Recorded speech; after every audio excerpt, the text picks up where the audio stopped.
They say, darkness can either blind you or teach you to see. But what if the only light guiding your entire future was a broken lantern? This is the story of a poor village girl who discovered a truth that even billionaires live by, and how one of the most powerful women in the world proved it with her own life. In a quiet village, far from the cities, lived a girl named Ophara. Her family owned almost nothing. They worked in the fields by day and returned to a tiny mud house by night. Her clothes were torn, her meals were meager, and her future seemed already written. Most children in her village never finished school. They grew up to work the land, just like their parents, trapped in the same circle of poverty. But Ophara was different. She dreamed of becoming a teacher. She wanted to read books, learn the world's secrets, and one day change the fate of her family. There was only one problem. Her family could barely afford food, let alone the luxury of a lamp or electricity. The only thing she had was a cracked old lantern, handed down from her grandmother. The glass was broken, the oil leaked constantly, and the flame flickered weakly, like it could die at any moment. Every night, while others slept, Ophara sat under this lantern and struggled to study. She held her book so close, her eyes hurt. Sometimes she coughed from the smoke, and when the oil ran out, she had to wait weeks until she could borrow a little more. The village children laughed at her. "Why study at all?" they teased. "Even if you finish school, you'll still be poor like us." Ophara lowered her head but whispered to herself, "This light may be small, but my dream is bigger." Then came the storm that changed her life. One evening, thunder shook the skies, rain poured through the leaky roof, and the wind howled through the cracks of her tiny house. She lit her lantern, but the glass shattered completely. The flame flickered once, then died. For the first time, Ophara sat in total darkness. Her book lay open, but she could not see a single word. She cried not because of the storm, but because she thought her future had ended with that lantern. What good were her dreams if the only light she had was gone? She felt cursed, forgotten, left to the same fate as everyone else. But in that silence, another thought entered her mind. Was the lantern really my light, or was I mistaking it for the true source of my strength? The lantern was broken, yes, but her will, her hunger to learn, her dream to be more than her circumstances, that fire still burned. Ophara wiped her tears and made a decision. If she no longer had a lantern, she would find another way. The next morning, she walked to a neighbor's house and offered to sweep the floor in exchange for a few minutes of lamplight. She copied notes quickly, memorizing entire pages.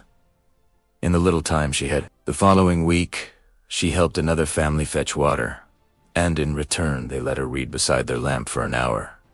People mocked her again. "She's foolish," they said. "No girl from this village has ever escaped poverty."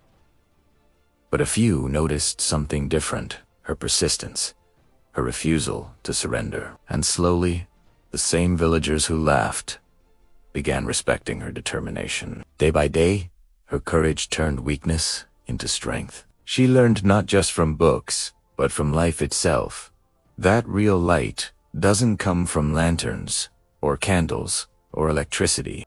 It comes from within. Ophara's cracked lantern was never her limitation. It was her teacher. It forced her to see that no matter how small her resources, the fire in her heart was bigger than the darkness around her. And this isn't just a parable. The same truth has been proven by real people. One of them is Oprah Winfrey. Oprah was born in rural Mississippi, into poverty so deep that sometimes her grandmother made clothes out of potato sacks. She faced abuse, rejection, and racism at an age when most children are still learning to spell their names. Teachers doubted her. Her classmates mocked her. Society told her she would never be more than a poor girl from the South. Like Ophara, with her broken lantern, Oprah's life seemed surrounded by darkness.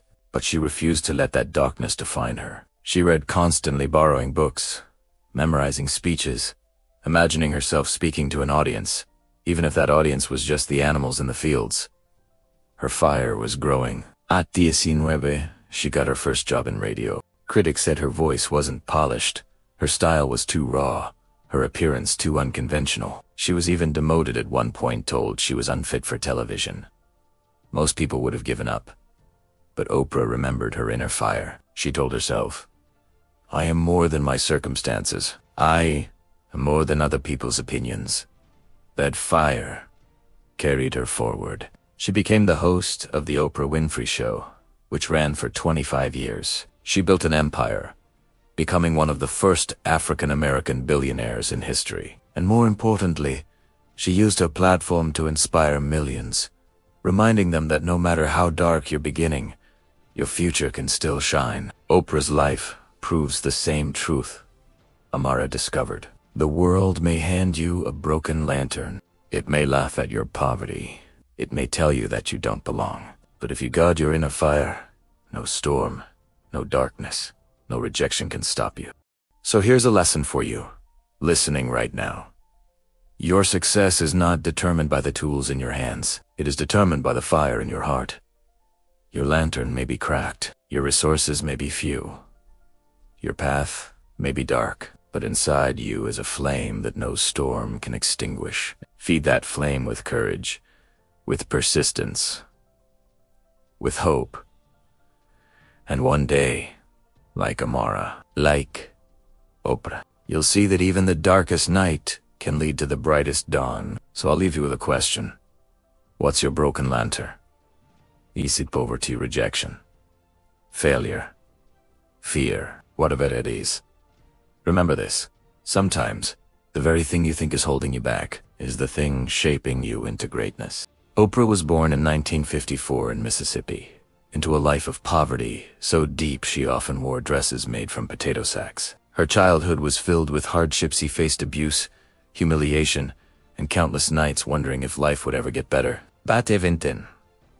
Little Oprah clung to one thing: her love for words. She would read the Bible aloud in church at just 3 years old. In school, she was mocked for her looks and her poverty. But every night, she devoured books by candlelight, feeding her imagination. Her gift for speaking grew. Soon, people noticed. As a teenager, Oprah won a scholarship and became the first black female news anchor at her local station. But it wasn't smooth. She was told she wasn't fit for TV. Rejected, criticized, heartbroken. Yet she didn't quit. She kept showing up. And soon, her warmth and honesty turned her into the most beloved talk show host in the world. From potato sack dresses to owning a media empire. From humiliation to becoming one of the most influential women alive. Oprah once said, "Turn your wounds into wisdom."